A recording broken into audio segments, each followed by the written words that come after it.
Portal Econews e Agro, o maior portal do agro e político hoje do Tocantins, hoje falando com o deputado federal Ricardo Aires. Como vai, deputado? Tudo bem, caminhando, correndo bastante, fazendo nosso trabalho. Para mim é um prazer participar desse programa contigo. Muito obrigado. Nós também acompanhamos o senhor e vemos aí que a lida ficou até redundante, mas é corrida, né?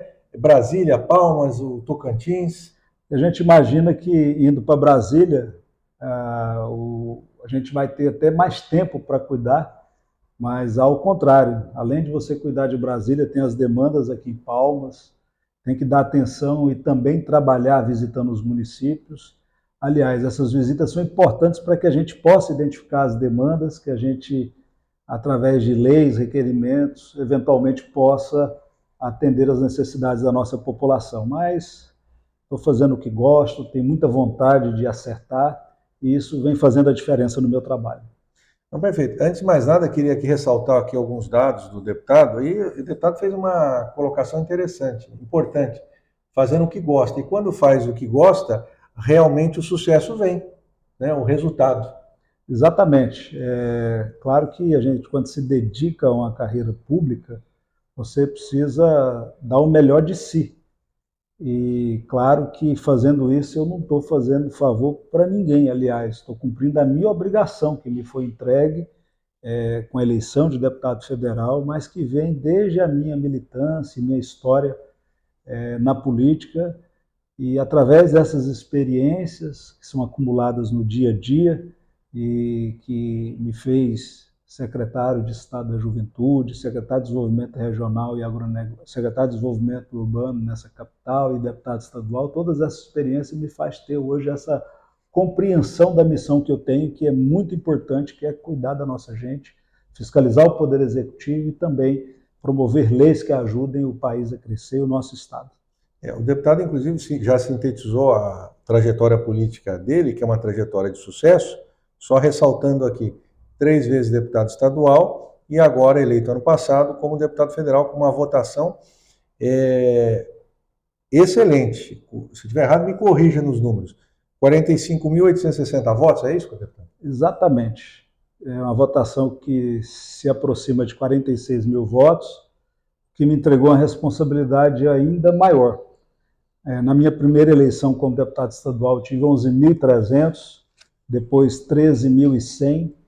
Na outra eleição, na última que disputei de deputado estadual, 17 mil, e agora próximos de 46 mil, o que me dá, além de uma percepção que as pessoas estão gostando do meu trabalho, mais responsabilidade ainda com o que eu preciso fazer no Congresso Nacional, defendendo e representando o Estado de Tocantins. E o deputado pioneiro também aqui em Palmas desde 92. Palmas eu cheguei em 92, junto com a minha mãe e meus irmãos.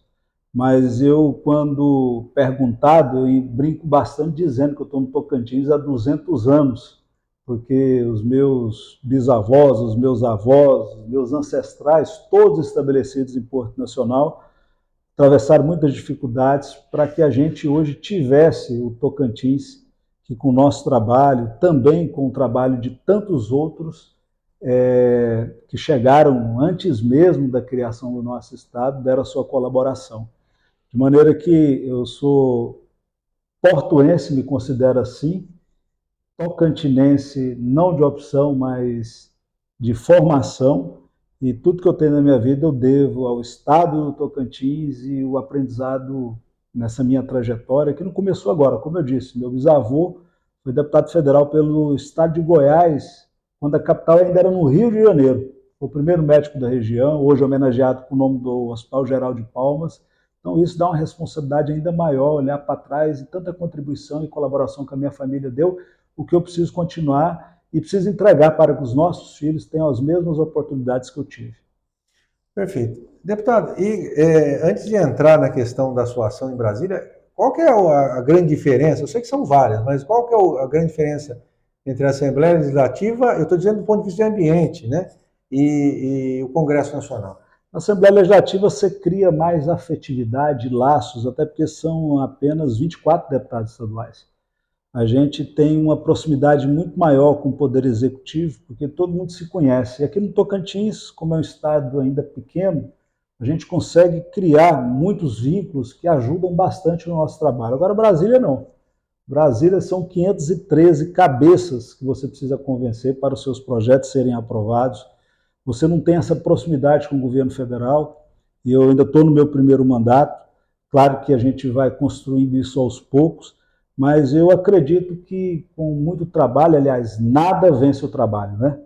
Com muito trabalho a gente vai conseguir realizar o nosso trabalho, a nossa missão.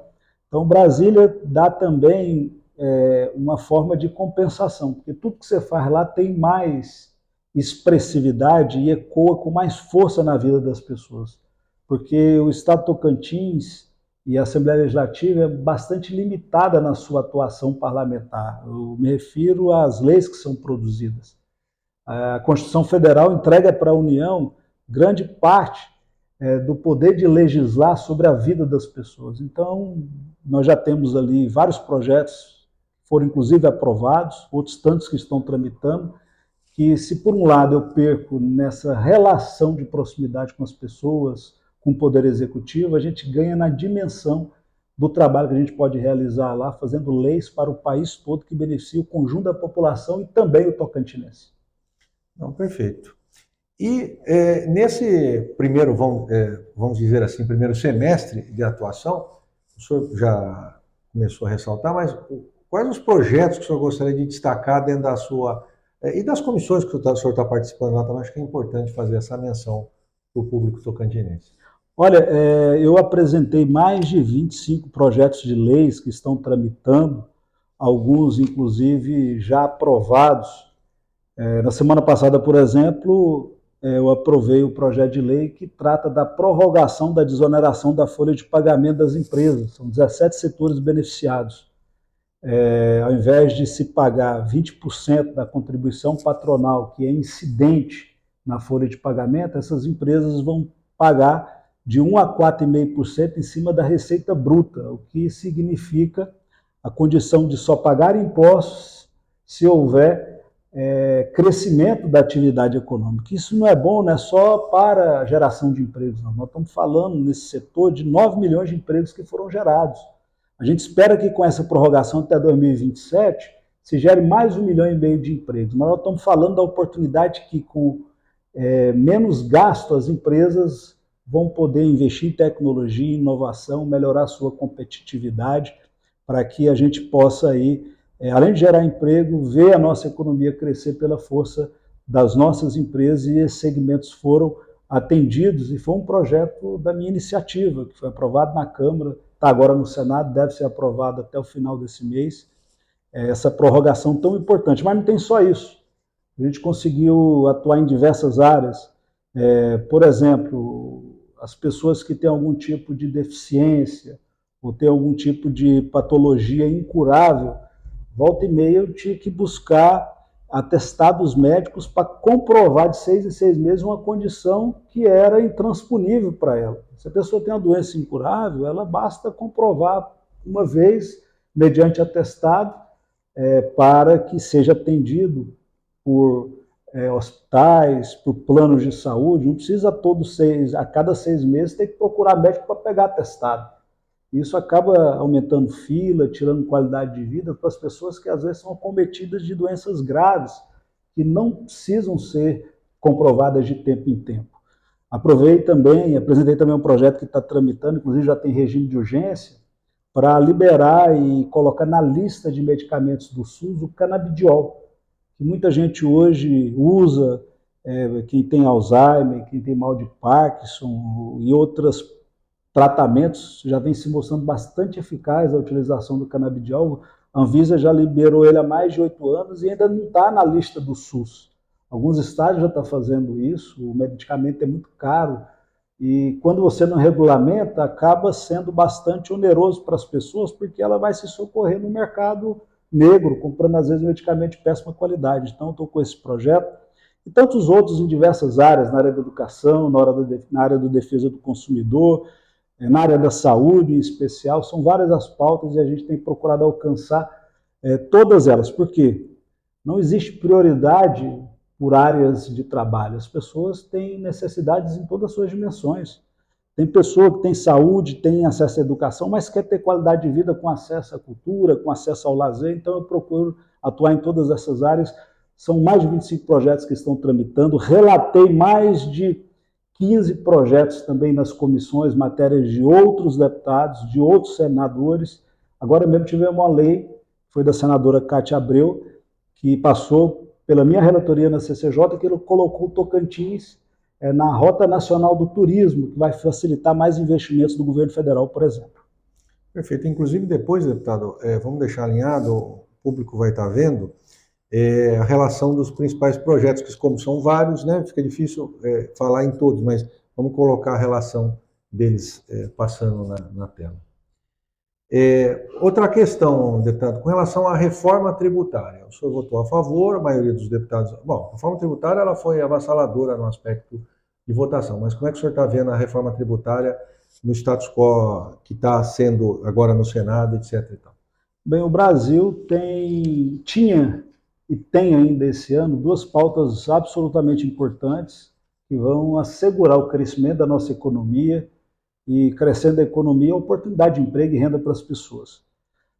Uma delas diz respeito às regras fiscais, que vai diminuir o crescimento da despesa e vincular esse crescimento da despesa do governo federal ao crescimento da receita, criando aí um mecanismo de compensação para que haja um nível de investimento estável no nosso país, porque a gente precisa ter dinheiro sobrando para investir no social, para investir em obras. A sociedade espera muito disso. Então, nós aprovamos as novas regras fiscais, e essas regras fiscais, inclusive, impõem uma série de sanções para aquele que não cumprir.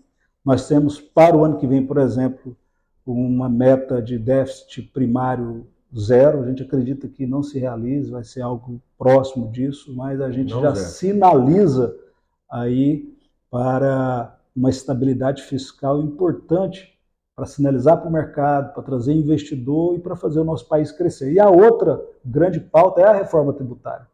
A reforma tributária que foi aprovada, eu defendo que ela seja aprovada e sancionada pelo presidente e se torne e seja promulgada, porque se trata de uma emenda constitucional. Ela vai facilitar a vida do contribuinte, porque nós vamos ter um imposto único, né?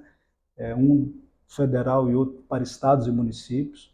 Nós conseguimos, além dessa facilitação, alíquota zero para a cesta básica. Isso é importante também para o setor do agronegócio, porque se tem alíquota zero para a cesta básica, vai ter mais estimular comercialização, nós vamos estimular, né, essa atividade, né?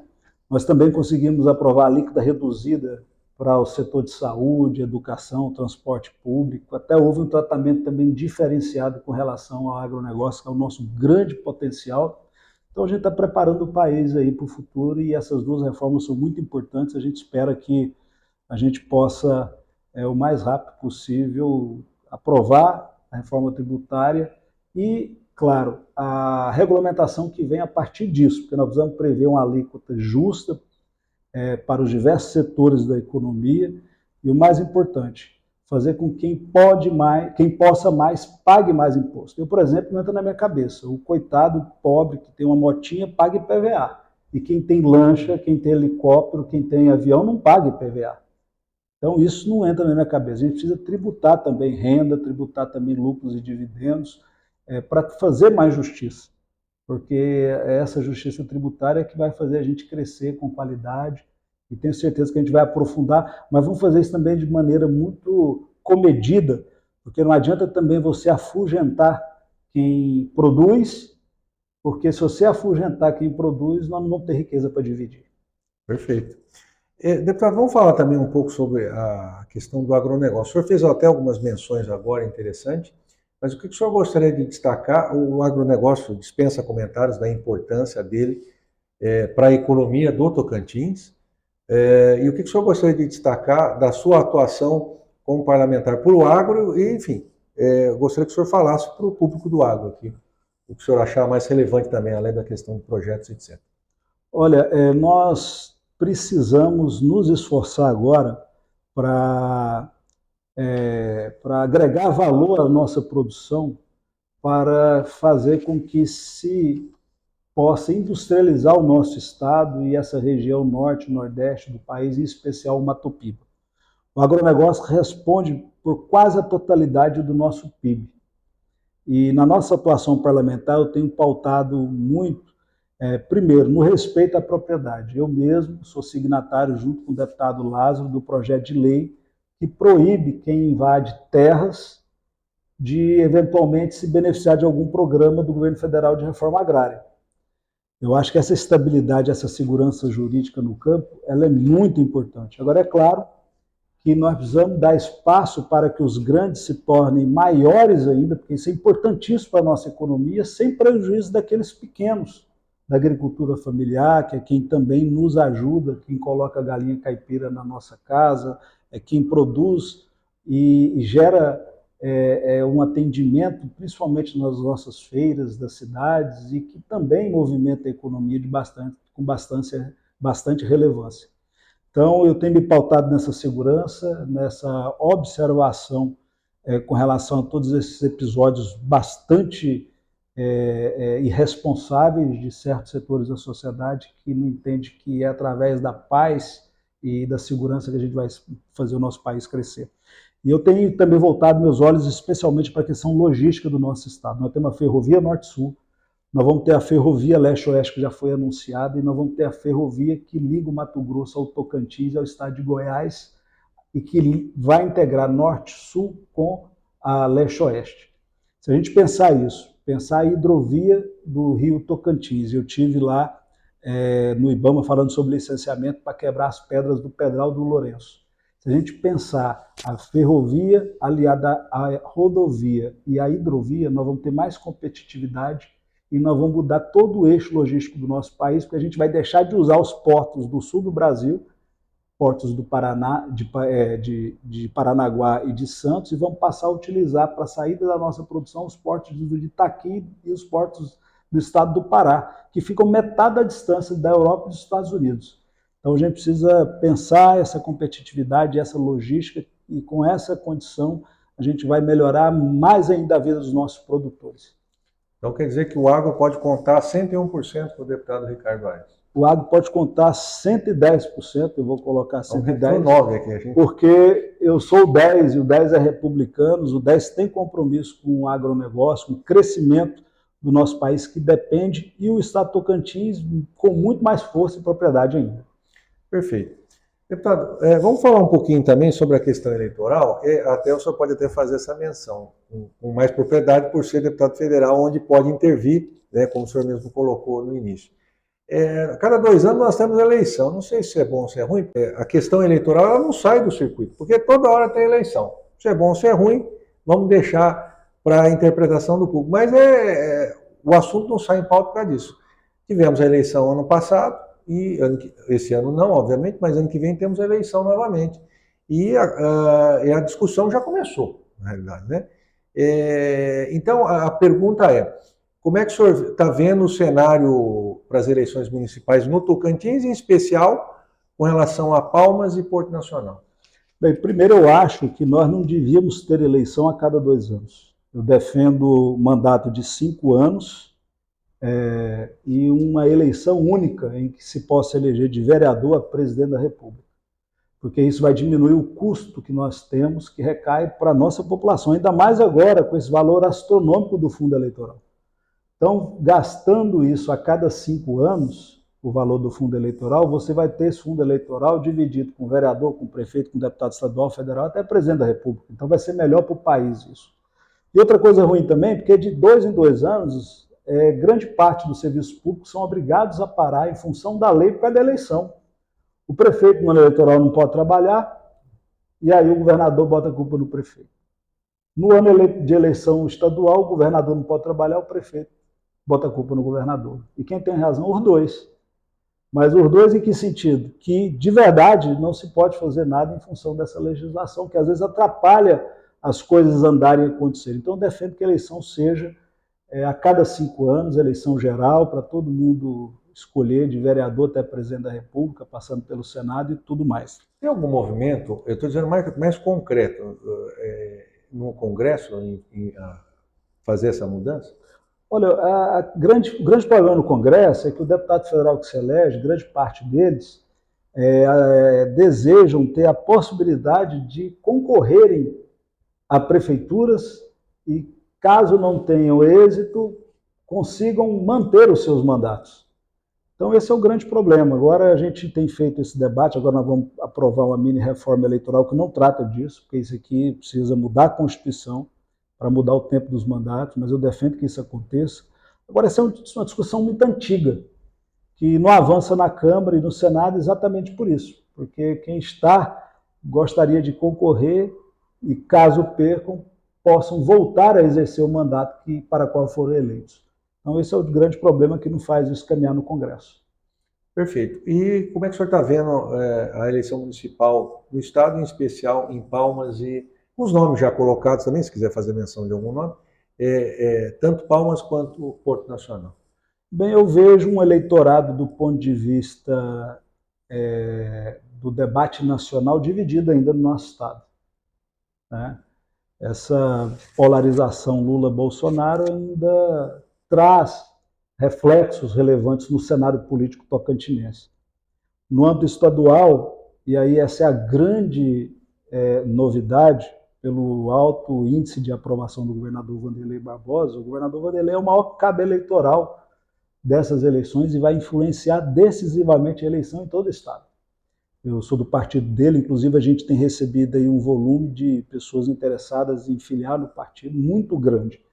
Então, acho que a bola da vez é o nosso Partido Republicanos, que eu sou filiado, que tem tido uma postura mais comedida na Câmara Federal, de acompanhar o governo federal nas pautas que são importantes para o nosso país. A gente tem também se posicionado no sentido de não deixar que haja retrocesso, no sentido daquilo que já foi deliberado, não mude, como, por exemplo, a reforma da Previdência, a reforma trabalhista, a gente tem que andar para frente. E trazendo aqui para a nossa realidade, o Wanderlei, o grande cabo eleitoral, vai influenciar decisivamente na eleição de Palmas de Porto e qualquer outra cidade do nosso estado, não tenho dúvida disso. E estou colocando meu nome como pré-candidato a prefeito de Palmas. Eu ia perguntar isso, mas já que o senhor já colocou, vamos lá. Às vezes os eleitores animam. Na verdade, assim, eu estou em Palmas desde 92, conheço muito bem essa cidade, fui secretário de Desenvolvimento Regional, Desenvolvimento Urbano e Regularização Fundiária. Conheço profundamente essa cidade, porque coordenei um plano diretor que fez eu conhecer a cidade em todas as dimensões, saúde, educação, mobilidade. Regularizei o Santa Amaro, o Taquari, lançamos as bases de tudo que acontece de bom na nossa cidade em termos de economia, porque a gente sempre tem que olhar a perspectiva de crescimento da economia na ocupação justa do território. E Palmas foi uma cidade que produziu muita desigualdade, porque quem veio para cá não arrumou lote para ficar, porque os lotes muito caros. Os grandes proprietários tomaram para si, para depois ocupar o Luzimangues e promover o desenvolvimento desordenado de Luzimangues, oferecendo um problema para Porto para ganhar com especulação. E as pessoas foram se ocupando áreas irregulares e a Palmas ficou muito cara por causa disso, porque nós temos grandes vazios urbanos e esse é o grande desafio. E, claro, eu não sou candidato de mim mesmo, vou colocar meu trabalho, toda minha dedicação, a gente vai percorrer a cidade para que as pessoas possam conhecer. E a gente quer formar um plano de governo, conversando, dialogando com as pessoas, para que isso seja, para que a gente seja a voz e a esperança dessas pessoas que querem uma cidade melhor, com mais qualidade de vida e mais barata, que eu acho que é o grande desafio nosso. E Porto, o que o senhor me diz com relação aos nomes que estão sendo colocados, o próprio prefeito, mas enfim, o que o senhor gostaria de comentar?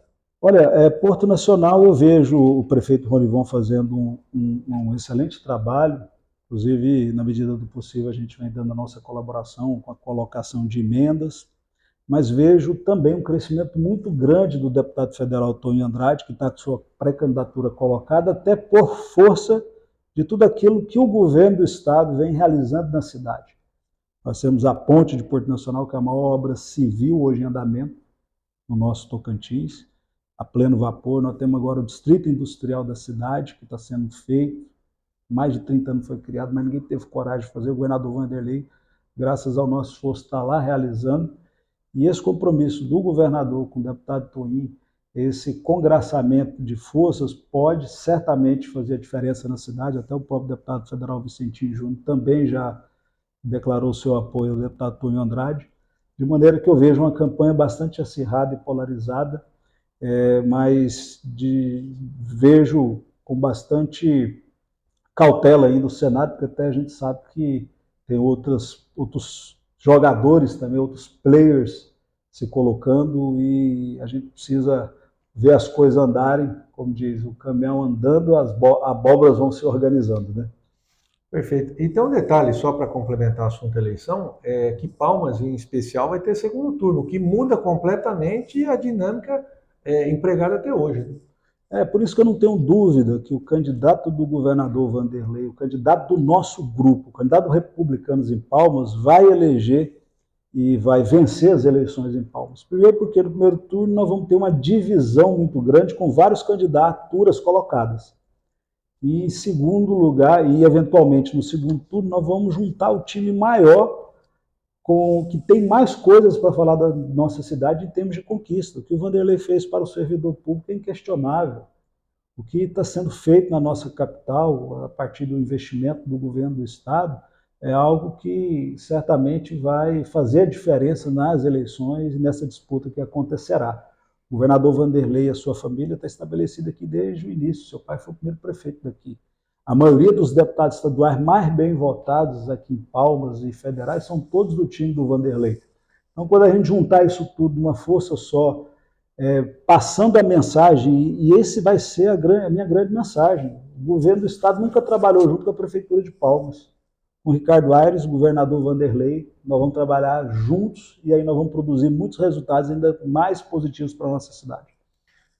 Perfeito. É uma questão importante, não eleitoral, mas, enfim, conjuntural. Como é que o senhor está vendo a gestão da prefeita Cíntia? A prefeita Cíntia está acertando muito mais do que errando. Ela fez um esforço muito grande para trazer investimento que antes não existia praticamente no município, fez muitas obras na área da saúde, na área da educação, equilibrou e trata com respeito o servidor público, está avançando muito na regularização fundiária, inclusive agora vários bairros está se entregando os títulos dessa regularização fundiária, que é muito esperada, tem asfaltado muitos bairros. Esses dias eu participei com ela da entrega de uma feira ali na região do Taquaralto, que chamava até Feira da Promessa, tanto que prometeram, que lá foi batizado de Feira da Promessa. Colocamos até o nome lá agora homenageando uma feirante já falecida, muito embora ache relevante e muito digna essa homenagem, porque geralmente gosta de homenagear político, figurona, né? Agora não, homenageamos uma feirante. Interessante. Mas lá vai ser difícil tirar o nome de Feira da Promessa, viu? Porque prometeram tanto. Então a Cíntia tem feito um excelente trabalho, a gente vem procurando dar nossa colaboração, e eu tenho certeza que a cidade vai avançar ainda mais com esse pensamento, sem imposto alto, com a política tributária mais comedida, respeitando o servidor, respeitando os políticos, os vereadores, a gente caminha muito mais. Perfeito. O bate-papo aqui tá leve. Eu nem preciso perguntar, o deputado já vai falando antes, fica mais fluido ainda o nosso bate-papo. Mas, deputado, alguma pergunta que eu não fiz, deveria ter feito, que eu só entenda ser relevante destacar? Eu até achei que tive sorte de você me perguntar que time eu torço no Campeonato Brasileiro, porque meu time não está muito bem, sabe? O Vasco da Gama está ali na lanterninha, pelejando para ver se consegue sair do grupo da morte, né? Mas quero crer que a gente vai dar conta de vencer e pelo menos sair dessa degola agora. Não vou perguntar para quem você torce. Você tem cara de gremista, São Paulino? Tem cara de líder. Ei, rapaz, Libertadores. Tá. Não, agora quem é líder sempre aparece, né? Mas fico feliz de poder ter dado essa entrevista. A gente está à disposição sempre. Quem quiser me acompanhar aí no Instagram, lá a gente troca ideia, a gente troca informações, a gente quer acertar, às vezes não dá conta de acertar tudo que a gente deseja fazer, porque a gente não dá conta, mas o nosso sentimento é trabalhar o melhor possível, mais, né, pelo nosso Tocantins, nossa capital e os nossos municípios. Perfeito, deputado. Caminhando para o encerramento, mas antes gostaria de lhe perguntar qual a sua opinião hoje do portal Econews, que tem feito a diferença e hoje na área política e na área do agro está liderando no Estado. Olha, esse debate qualificado proposto pelo portal, ele é muito importante, porque ele não traz apenas o viés político das notícias que se divulgam, ele traz muito mais do que isso, fatos e notícias mais consistentes sobre os temas que interessam a população de uma maneira geral, ao agronegócio em especial, que é a grande vitrine do nosso estado e a nossa grande força econômica. E essa colaboração ela é muito grande, porque ela informa. É melhor do que uma notícia enviesada, às vezes colocada com ódio, ou de um lado ou de outro, e nosso Brasil, infelizmente, continua dividido. Eu acho que a gente tem que olhar para frente e produzir resultados, é isso que a nossa população deseja, e o portal tem essa cara, esse jeito, e é por isso que está crescendo cada vez mais, a gente fica muito feliz de poder ocupar esse espaço. Perfeito, deputado. E para encerrarmos, qual a mensagem que o senhor gostaria de deixar para o Tocantins? Que a gente possa deixar de lado as nossas brigas e inquietudes e tudo aquilo que a gente, às vezes, tem de frustração com a política, porque não tem outro jeito da gente consertar e fazer o melhor, senão através da política. Se hoje a gente está aqui, porque um dia lá atrás o Siqueira e outros líderes brigaram para criar o Estado Tocantins. E olha o que a política fez, dividiu o Estado no meio. Hoje nós somos todos tocantinenses. Então não tem outro jeito da gente consertar e melhorar de vida, senão através da política. Que a gente possa olhar para frente, deixar de lado essa divisão política que colocou brasileiro contra brasileiro, porque isso nesse momento não nos agrega, e que a gente possa agora trazer os bons resultados dessa política. É assim que eu estou em Brasília, lutando, trabalhando, às vezes conseguindo, outras vezes não, mas fazendo o meu trabalho. E eu quero dizer a todo tocantinense que pode contar com o nosso trabalho, a nossa dedicação, o nosso carinho. Quero também contar com a colaboração de cada um também para, às vezes, dar aquele puxão de orelha, fazer uma crítica construtiva para a gente aperfeiçoar nosso trabalho. Perfeito. E queria parabenizar o trabalho do deputado, que tem acompanhado realmente, como colocado no início, a dinâmica é grande, enfim, para lá, para cá, projetos, etc. e tal. E parabéns pelo trabalho. E mais sucesso aí em Brasília. Obrigado e até mais.